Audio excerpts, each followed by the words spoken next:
Hi, I'm John Bass with Bass East, and today I want to talk to you about the Rayovac on the James River. Okay, there's a lot of good anglers out there, a lot of locals, a lot of pros in there. We just got Dave Lefebvre and JT Kenny. They's out there too, good friends of mine. But anyway, let's get to the good stuff, okay? The weigh-in today, as it stands after the official results, there's some people. I'm going to tell you one thing about this tournament. Is it me, or does it just look like 97% of the field just weighing in looks like they just lost a dear loved one today? You know what I'm saying? Is the fishing really that tough that if people's got to, hold their head and look like they, it's been 150 degrees out there and they can't stand it? Well, now granted, I know tidal rivers and such it can be tough, but you know what I mean?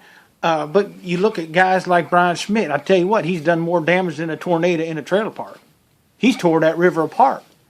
That guy got 3707 pounds and big fish today. Get this, he got big fish today. It was a 7.5 something ounce fish, and that thing was a mute. That thing was a flat plumb mute. And right behind him is the local boy, Caleb Pratt. He's going to crank and wind his way up there, fishing in brush piles and whatnot, in them little creek edges and so forth. But that boy, it is one thing about him. He's always going to be in the top on that body of water. He's always going to be on top. Went to the Classic a few years ago. Great ability to fish. He won the Open there a couple years ago. So let's look for him to do some damage tomorrow. He's a great fisherman. Then we got the Wayne Vaughn. That's the boy who had 23 pounds. Probably one of the top three guys on that entire river consistently. I'd say day in and day out on that river. He's a local boy. You know what I mean? Good kid, young boy. I see she's with that Green Top company. Great company too. And he's done good. He's down to 3304. But, if he had backed it up with another day like the Brian Schmidt, he would be, still blowing it out. But he didn't.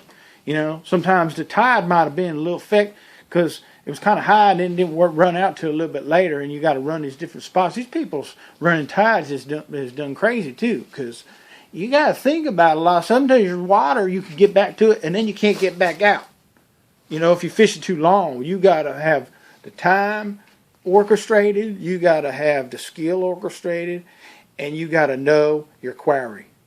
That's three things. If you don't have that, you're not going to achieve your success of what you wanted to be in the first place. But that's all I have to say today.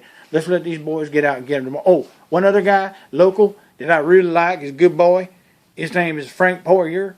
And that guy, he done good too. He's right up there too. I'm not sure. Did he make out of the top 10? I'm not sure if he made the final top 10. But I hope he did, because he's good.